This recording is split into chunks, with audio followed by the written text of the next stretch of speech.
Digital ফিন্যান্সের দুনিয়ায় কিন্তু একটা অদৃশ্য লড়াই চলছে, যা আমরা হয়তো সব সময় দেখতে পাই না। একদিকে রয়েছে একেবারে অত্যাধুনিক সব প্রযুক্তি, আর অন্যদিকে আছে মানুষের খুব সাধারণ, খুব বেসিক একটা চাহিদা, বিশ্বাস বা আস্থা। তো আজকের এই আলোচনায় আমরা ঠিক এটাই বোঝার চেষ্টা করব, এই লড়াইয়ের পেছনে আসলে কি আছে। এই যে বলা হচ্ছে হ্যাকার আর সিকিউরিটি সিস্টেমের মধ্যে একটা ইঁদুর বিড়াল দৌড় চলছে, এই কথাটা মানে এর চেয়ে ভালোভাবে ডিজিটাল সিকিউরিটির সমস্যাটা বোঝানোই যায় না। ব্যাপারটা ঠিক যেন টম অ্যান্ড জেরির মতো। একদিকে হ্যাকাররা তারা সারাক্ষণ নতুন নতুন রাস্তা বের করার চেষ্টা করছে, আর অন্যদিকে কোম্পানিগুলো সেই রাস্তা বন্ধ করতে আরও জটিল, আরও শক্তিশালী প্রযুক্তি তৈরি করছে। আর এই দৌড়, এটা যেন থামার নয়, চলতেই থাকে। কিন্তু এই যে ইঁদুর বিড়াল খেলা, এর মাঝখানে পড়ে আসল ক্ষতিটা কার হয়? সাধারণ গ্রাহকের। তাদের কষ্ট করে জমানো টাকা, তাদের সম্পদ, সেটাই কিন্তু আসল ঝুঁকির মধ্যে পড়ে যায়। কোম্পানিগুলো তো বড় বড় কথা বলে, তাদের টেকনোলজির গল্প শোনায়, কিন্তু শেষ পর্যন্ত যদি কিছু হয়, ক্ষতিটা কিন্তু গ্রাহককেই পোহাতে হয়। তাহলে আসল প্রশ্নটা কি দাঁড়াচ্ছে? এই যে একটা চক্র, এখান থেকে বেরোনোর পথটা কি? আরও ভালো, আরও জটিল টেকনোলজি আনলেই কি সব ঠিক হয়ে যাবে? নাকি আমাদের এমন কিছু নিয়ে ভাবতে হবে যা প্রযুক্তির থেকেও অনেক বেশি গভীর, অনেক বেশি মৌলিক একটা বিষয়ে? চলুন এই ব্যাপারটাই একটু তলিয়ে দেখা যাক। তো এই যে ডিজিটাল টম অ্যান্ড জেরির ফাঁদ, এখানে আসলে সমস্যাটা কোথায়? কেন সাইবার দুনিয়ার এই দৌড়াদৌড়িতে গ্রাহকরা নিজেদের এত অসহায় মনে করেন? এই সেকশনে আমরা সেটাই বোঝার চেষ্টা করব। সমস্যার গোড়াটা কিন্তু এখানেই। দেখুন, একদিকে কোম্পানিগুলো কি নিয়ে কথা বলে? তারা বলে তাদের দারুণ সব টেকনোলজি, জটিল অ্যালগোরিদম, নতুন নতুন ফিচারের কথা। কিন্তু একজন সাধারণ গ্রাহক, তার মাথায় এসব জটিল জিনিস ঢোকে না। তার চিন্তা একটাই, খুব সহজ আর সরল: আমার টাকাটা নিরাপদ তো? এই যে দুই পক্ষের ভাবনা, এর মধ্যেই একটা বিশাল ফারাক তৈরি হয়ে গেছে। আর ঠিক এইখানেই কিন্তু আসল সমস্যাটা। এই যে একটা মনস্তাত্ত্বিক ব্যবধান বা সাইকোলজিক্যাল গ্যাপ, এটা কেন তৈরি হচ্ছে? কারণটা হলো, শুধু টেকনিক্যাল কথাবার্তা দিয়ে, কঠিন কঠিন ব্যাখ্যা দিয়ে একজন গ্রাহকের মনের ভয় দূর করা সম্ভব না। আস্থা অর্জন করতে হলে এর থেকে বেশি কিছু দরকার। এই মনস্তাত্ত্বিক ব্যবধানটা আসলে কি, সেটা একটু খেয়াল করলেই বোঝা যায়। একদিকে দেখুন, কোম্পানির ফোকাস কোথায়? উন্নত প্রযুক্তি, জটিল অ্যালগোরিদম, সিস্টেমের বিভিন্ন ফিচার। আর অন্যদিকে গ্রাহকের কি প্রয়োজন? তার প্রয়োজন খুব সাধারণ: সম্পদের সুরক্ষা, একটা আইনি নিশ্চয়তা, আর সবশেষে মানসিক শান্তি। চাওয়া পাওয়ার মধ্যে কত বড় একটা পার্থক্য, তাই না? আর এটাই হচ্ছে মূল কথা। যত ভালো কোডিং বা যত জটিল অ্যালগোরিদমই হোক না কেন, এসব দিয়ে আসলে মানুষের বিশ্বাস জেতা যায় না। বিশ্বাসের গোড়ায় যেটা থাকা দরকার, সেটা হলো জবাবদেহিতা। গ্রাহককে এই ভরসাটা দিতে হবে যে যদি কোনো কারণে সিস্টেমের সমস্যা হয়, তাহলে প্রতিষ্ঠান তার দায়িত্ব নেবে। আচ্ছা, তাহলে সমস্যাটা তো বোঝা গেল। এখন আসা যাক সমাধানের দিকে। সত্যিকারের আস্থা তৈরি করতে হলে একটা নতুন রূপরেখা দরকার, একটা মজবুত কাঠামো, যা মূলত 4টে স্তম্ভ বা পিলারের উপর দাঁড়িয়ে থাকবে।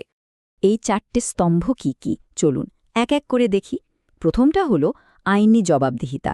মানে খুব সহজ কথা, সিস্টেমের ভুলে কোনো ক্ষতি হলে তার দায়ভার কোম্পানির। দ্বিতীয়ত মালিকানার বৈধতা। মানে প্রত্যেকটা লেনদেনের এমন একটা ডিজিটাল রেকর্ড থাকবে যেটা চাইলেও কেউ বদলাতে পারবে না। 3 নম্বরে আসছে কঠোর তদারকি। অর্থাৎ কোনো সন্দেহজনক কিছু ঘটার আগেই যেন সেটাকে ধরে ফেলা যায় এবং থামানো যায়। আর সবশেষে 4 নম্বর স্তম্ভটা হলো সম্পূর্ণ স্বচ্ছতা।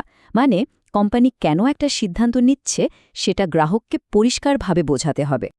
তো এই যে 4টি স্তম্ভের কথা বলা হলো, এই ভাবনাটাকে কিন্তু আরও এক ধাপ এগিয়ে নিয়ে যাওয়া সম্ভব।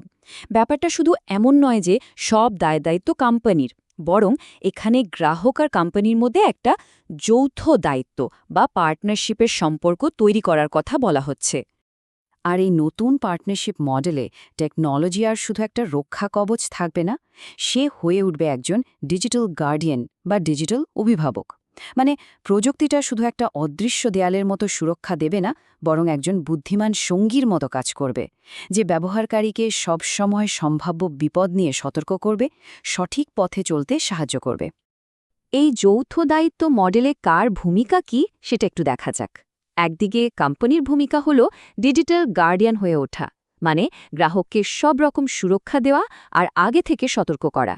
আর অন্যদিকে গ্রাহকেরও একটা ভূমিকা আছে, তাকে কিছু বাধ্যতামূলক নিরাপত্তা নিয়ম মেনে চলতে হবে, যেমন কোনো অচেনা বা সন্দেহজনক লিঙ্কে ক্লিক না করা বা যে কোনো জায়গা থেকে যা খুশি ডাউনলোড না করা। যখন দুই পক্ষই নিজের দায়িত্ব পালন করবে, তখন ফলাফলটা কি হবে? গ্রাহক পাবে একটা নিরাপদ, ঝঞ্ঝাঠীন অভিজ্ঞতা, আর তারপরও যদি কোনো সমস্যা হয়, তার পুরো আইনি ও আর্থিক দায়ভার নেবে কোম্পানি। আসলে আমরা যে মডেলটা নিয়ে এতক্ষণ কথা বলছি, এটা কিন্তু শুধু একটা নতুন বিজনেস স্ট্র্যাটেজি নয়, এটা তার চেয়েও অনেক বড় কিছু। এটা আসলে আমাদের ডিজিটাল জীবনযাপনের যে দর্শন, সেটাকেই বদলে দেওয়ার একটা চেষ্টা। ব্যাপারটা কিভাবে বদলাচ্ছে? এই মডেলটা একটা আস্থাহীন সিস্টেম, যেখানে কাউকে বিশ্বাস করা যায় না, সেখান থেকে সম্পর্কটাকে একটা নির্ভরযোগ্য অংশীদারিত্বে নিয়ে যাচ্ছে। এর মানে হল, গ্রাহক আর শুধু একজন সাধারণ ইউজার নয়, সে এখন সিস্টেমের একজন গুরুত্বপূর্ণ অংশীদার। দুজনের মধ্যে একটা পারস্পরিক বিশ্বাসের সম্পর্ক তৈরি হচ্ছে। তো এই মডেলটা অন্যদের থেকে আলাদা কেন? কয়েকটা কারণ আছে। প্রথমত, এটা গ্রাহককে টেক এক্সপার্ট হওয়ার চাপ থেকে মুক্তি দেয়। দ্বিতীয়ত, এটা কোম্পানিকে তার নিজের টেকনোলজির জন্য আইনত দায়বদ্ধ করে তোলে। তৃতীয়ত, হ্যাকারদের বিরুদ্ধে এটা একা লড়াই না, বরং একটা সমন্বিত প্রতিরক্ষা ব্যবস্থা তৈরি করে। আর সবচেয়ে বড় কথা হলো, এটা একটা কোম্পানিকে শুধু পরিষেবা দেয় এমন একটা সংস্থা থেকে একটা সত্যিকারের বিশ্বস্ত প্রতিষ্ঠানে পরিণত করে। এই যে পুরো দর্শনটা, একে একটা দারুণ নামে বলা যেতে পারে মানবকেন্দ্রিক ডিজিটাল স্থাপত্য বা হিউম্যান সেন্ট্রিক ডিজিটাল আর্কিটেকচার। এর মূল কথাই হল, এখানে টেকনোলজির কেন্দ্রে কোনো ব্যবসা বা লাভ নয়, বরং এর কেন্দ্রে থাকবে মানুষ আর তার নিরাপত্তা। তো আলোচনা শেষ করার আগে একটা জরুরি প্রশ্ন কিন্তু থেকেই যায়। আমরা তো একটা আদর্শ মডেলের কথা শুনলাম, যেখানে গ্রাহক আর কোম্পানি মিলে একটা পার্টনারশিপ তৈরি করছে। কিন্তু প্রশ্ন হলো, বাস্তবে আমাদের আর্থিক প্রতিষ্ঠানগুলো কি এই ধরনের একটা সত্যিকারের অংশীদারিত্বের জন্য মানসিকভাবে তৈরি? তারা কি গ্রাহককে এতটা ক্ষমতা দিতে প্রস্তুত? এই উত্তরটা হয়তো ভবিষ্যতের জন্যই তোলা থাকলো।